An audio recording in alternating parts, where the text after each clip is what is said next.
All right, what's up? What's up? I have this build. It's a lot of fun.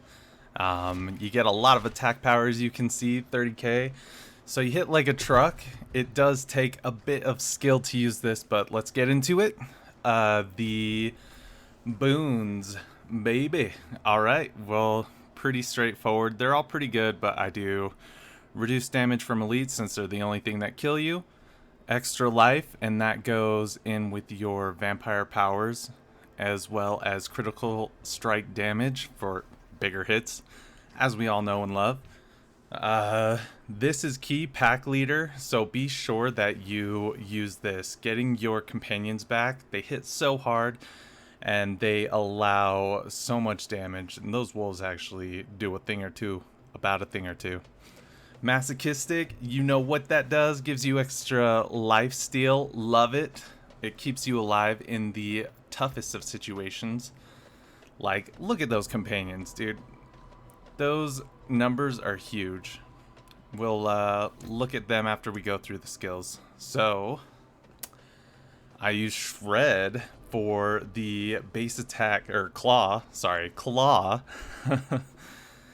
We're just using this because it's a fast attack, and then we can apply poisoning damage, which Shred pops the poisons, and that's really helpful. Since you're dashing around a lot, you'll see. Shred, as I was saying, that third attack hits for millions if you just pop your poison creeper, so it's really good. The enhanced attack speed, extra life steal, always helpful, and then I did the critical strike damage increased by 30% when you dash, because again, dashing all over the place, it's so fun. I feel like a ninja, even more than a rogue. Sorry, rogues. Both of these options are really good because applying the poison damage, you're popping it, but I like the crit damage just for more consistent damage. And then, of course, movement speed. I only put 1 into Heart of the Wild and 3 into Wild Impulses because I got an amulet with +3 on that, and that's a lot of extra damage. We don't really need the spirit. We get plenty with the new unique pants, Timults or whatever, and we'll get into the gear after this. Blood Howl, I use this just to heal, and then the attack speed to make it a little bit funner, so we're just cruising through all the enemies. It's a lot of fun. It's really good. I put 3 into the non-resist passive, but I guess I'll skip that. Maxed out my wolves, my ravens, and poison creeper. This, I just gotta show you really quick. Mixed with this aspect, that changes, and Tumult's unstoppable damage. Look at that, 533 to 650k. That's just crazy. So with poison, it puts our poison creeper at 262,000, 250, 260. And that's a really good place to be when we are using the shred aspect that applies 200% poison damage immediately. So we max out all of our companions. They do work. Their passives are alright, but we are using them for their actives, which hit really, really hard. So yeah, definitely use those. Here are the aspects that I used for them. Poison's Creeper duration is kind of nice, but you're moving fast enough that you don't really need that, and they'll die before those 3 seconds anyways. Even if it's a boss, you don't really need the extended time. For the Ravens, I made them vulnerable in the target. So you pick the place you want to fight, you toss your Ravens down, and you just hang out there. Everything's vulnerable. They come at you, you kill them. It's pretty great. I used Rabies for a bit, but took it off. Max out in Venom, definitely, because your companions are getting bonus critical strike damage, which is super huge on those numbers. And then I only did 1 into Toxic Claws because as long as there's poison, that's fine, because we're doing additional damage against poisoned enemies, as well as damage reduction. Then, of course, elite damage reduction in the end, so helpful because you want to survive when you're fighting these bosses. You don't want to be the sandbag holding your team back. So 1 into Quick Shift, 3 into Heightened Senses, and you're golden. And then for my key passive, I chose Lupine Ferocity just to guarantee that critical hit, and that extra damage is nice. Once you learn the timing of everything, it did take me some time, But once you learn it, you'll be hitting millions just consistently with this build. So that's the breakdown of the skill tree. Yeah, again, those companions so good. Blood Howl for the heals, Shred for damage, and then Claw just for the random things in there. So the Paragons, yeah. Of course, get the rare nodes at the beginning. They're so good. So my first glyph, I'm using Territorial, but that's level like what, 1 or 2. I haven't put anything into it.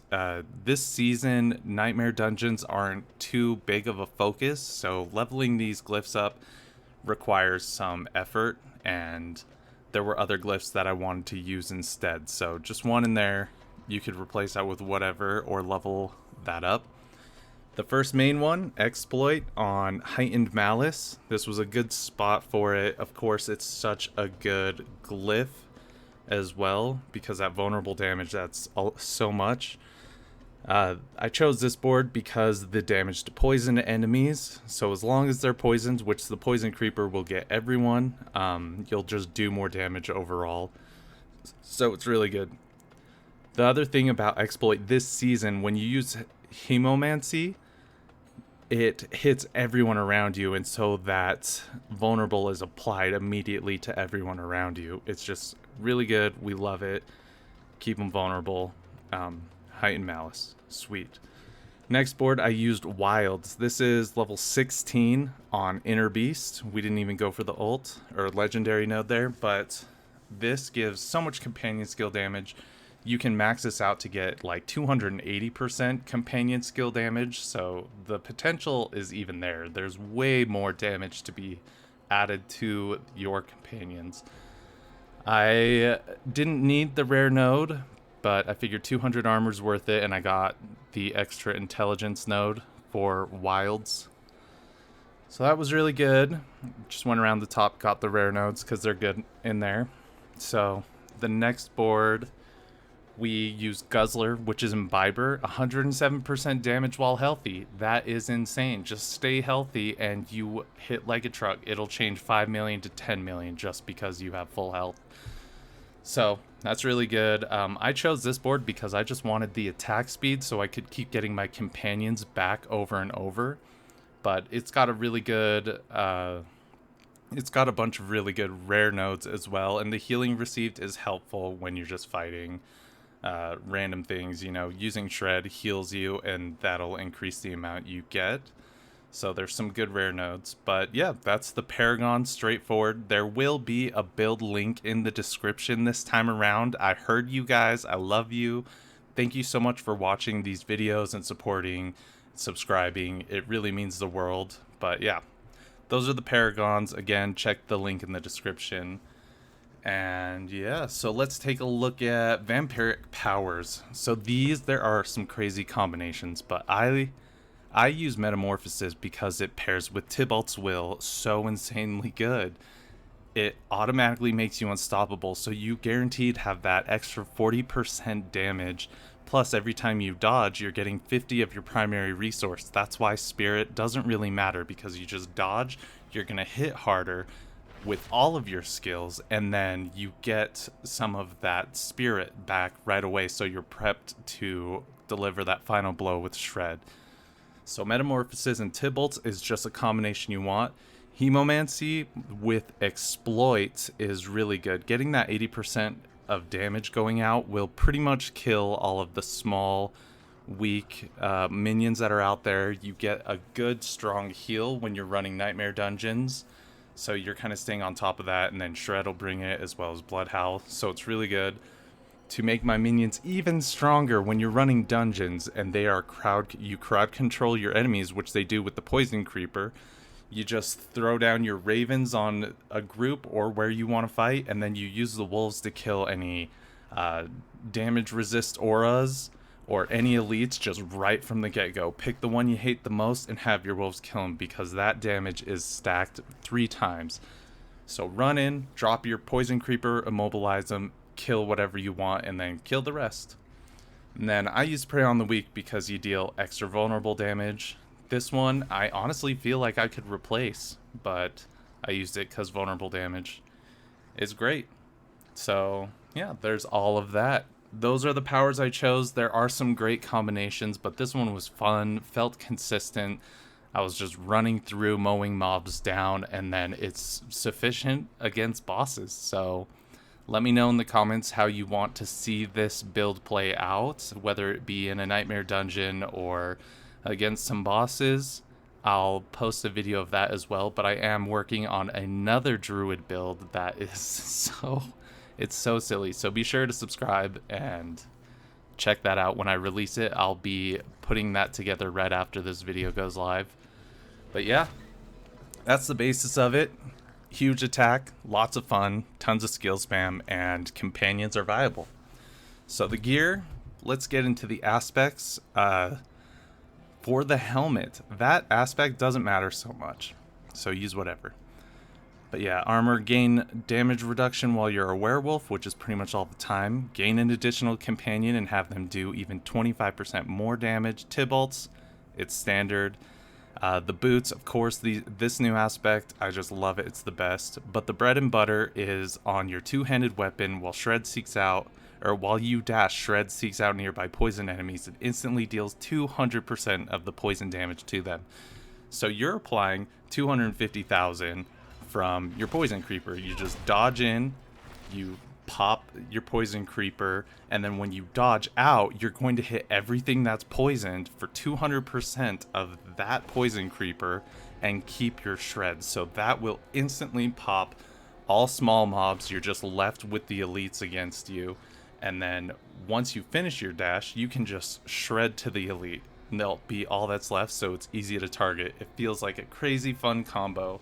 I definitely recommend you at least try this build out. It's so fun. So yeah. I did the wolves on the amulet to make them stronger and kill. And then core skills deal an additional 10%, which per companion, which when you gain the one additional, you got 2 poison creepers, 2 ravens, and 3 wolves, which gives you like 90% core damage additional. Yeah, you can even increase that if you choose the other option in your raven skills by 2 and get 110%. And then this aspect is so fun to me. Gain 28% increased damage to a set of damage types for 7 seconds. So if you can time this, even better. It's not quite necessary because you are using a lot of physical and you're constantly applying physical and poison, so it works out either way. The gear, the helmet, I just chose more into my companion skills and then basic skill attack speed. I was thinking of leaning into basic skills with the vampire powers. For the armor, you can get companion skill damage, 42%. That's huge. Then I just did damage reduction, 1 resistance. For the gloves, all stats, attack speed, lucky hit chance, so I can keep spamming my companions, and then ranks to Shred. Tibalt's will, you want this. You just want it. So good, so much damage, so fun. For the boots, movement speed, of course, 1 resistance, that's all I really looked at. The most important thing is the maximum evade charges, because you'll be dashing around everywhere. You want those 4 charges. It makes the whole build so fun. You're just teleporting all over the place with Shred. For the weapon, I actually found this right when I started World Tier 4. Huge overpower damage. The one that hits, that's great. You can guarantee it with a vampire power. Replace Prey on the Weak. I don't need damage to slowed enemies. I thought I was slowing enemies, but I am not. So that is a wasted stat on so many things and on my rings. More companion skill damage. Companion skills, and then 3 to wild impulses. If you can get at least the companion skills and the companion skill damage, you're going to do great with them. Critical strike damage, I realize, is a modifier that does affect even your companions, and they can crit. Vulnerable damage, key. Damage to poison enemies, so good because you're poisoning everything all the time. And then slowed enemies, yeah, I need a different stat. So same thing here, I thought I was slowing again, but damage to poisoned, physical damage since my wolves, ravens, and Shred are physical, and then more vulnerable damage. But yeah, that's the gear, that's the setup. I made sure I had 1 resistance on each piece of gear because you do want 70 resistance. The game is just significantly easier this season when you do. I don't have full lightning, but, you know, I'm just cautious when I see lightning around. attack speed important. My crit strike chance looks really low, but I get like another almost like 28-30% from just my skills. So really, we're looking at like 40% crit chance basic. I do wish I put more into crit strike damage, which you can as well. Definitely good.